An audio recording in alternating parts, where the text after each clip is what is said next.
herkese iyi akşamlar. Evar baş, dem baş. Sevgili arkadaşlar, biz Kürtler valla bu olup bitenleri büyük bir hayretle izliyoruz. Öyle bir şey oldu ki bu ülke suç üretmekte o kadar yetenekli ki bir saç örgüsünden kocaman bir suç örgütü yaratmaya başladı.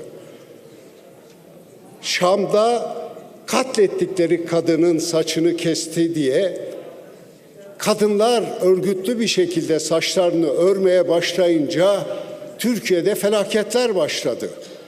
Oysa ki o katil Şam'da, Şam yönetimi onu aldı, yargıladı, insanlığa karşı suç işliyorsunuz dedi. Ama ne hikmetse benim ülkem saç örmeden bir suç örgütü yaratmaya başladı ve masum insanları gecenin geç saatinde operasyonlar yaparak gidip evlerinden aldılar. Bunlardan biri 16 yaşındaki İzmir'de bir lise öğrencisi. Polisler gidiyor, evi basıyorlar, bir terör estiriyorlar ve alıp götürüyorlar. Arkasından götürüp tutukluyorlar bunu. Bugün de itiraz edildi. İtiraz reddediliyor ve bu 16 yaşındaki çocuk hala cezaevinde. Oysa ki bu ülkede 15 milyon insan uyuşturucu batağında, çocuklar dışarıda cinayetler işliyor ama hiç kimsenin sesi çıkmıyor ve sosyal medyada birkaç insan, binlerce böyle hakaretler var. Kürtleri öldürelim diyor birkaç tane genç kız ama bunlarla ilgili bir tek işlem yok. Sonra barolar suç duyurusunda bulununca bunları ifadeye çağırıyor. Şimdi ben buradan yargıçlara sesleniyorum. Bakın Kocaeli'nde bir hemşire saçlarını ördü diye terör estirdiniz.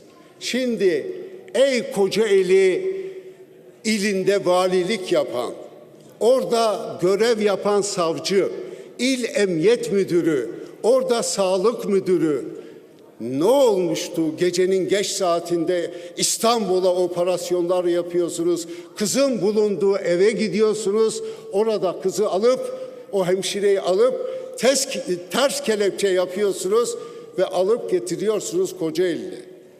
Ve gece terörle mücadelede kalıyor. Şimdi size soruyorum.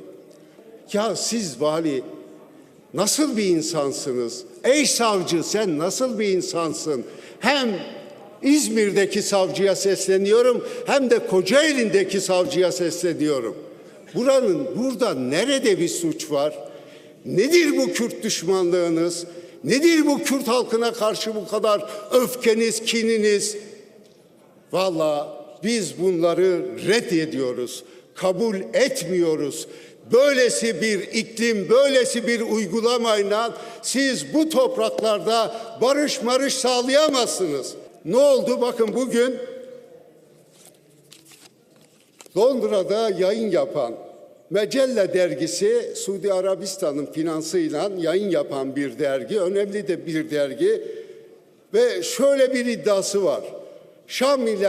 Şam yönetimi ve Kürtler bir uzlaşı sağladılar. Alelacele 22 Aralık'ta buradaki yetkililer alelacele neden Şam'a gittiniz? Neden Şam yönetimine müdahale ettiniz? Dönüp dediniz ki biz kabul etmeyiz. Kürtlerin demokratik haklarını asla kabul etmeyiz dediniz. Ve sonra dönüp diyorsunuz ya Şam bağımsızdır. Vallahi Şam bağımsız falan değil. Orada fitne, fesatlığın yuvasını bizzat siz yapıyorsunuz. O yetmiyor. Bugün Dışişleri Bakanı Şam'da sorun çözüldükten sonra yani baskı şiddetle sıra Kuzey Irak'ta olacak. Hani Kürtlerle barışıyordunuz? Demek ki barışınız koca bir yalan. Kürtler sizin bu politikalarınızı reddediyor. Biz bu politikalarınızı kabul etmediğimizi 100 kez size söyledik. Bu mantıkla sorunları çözemezsiniz. Bu mantıkla Türkiye'nin barışını sağlayamazsınız. Bu mantıkla siz buradaki bütün halkların kimliklerini kabul etmek gibi bir derdinizin olmadığını görüyoruz. Sorunu dönüp dolaştırıp efendim terörle mücadele yasasında şu değişiklik, infaz yasasında şu değişiklikten bu işler olmaz. Efendim kayyum Ahmet göreve gitsin. Zaten Ahmet'in görevini gasp etmişsiniz. Bu bir lütuf mudur? Kürt'e sunduğunuz çözüm bu mudur? Bunların hiçbirinin doğru olmadığını söylüyoruz. Sizi gerçek bir müzakereye davet ediyoruz. Kürt halkının demokratik haklarını kabul etmenizi istiyoruz. Gerisi yalan dalaveredir. İyi akşamlar diliyorum.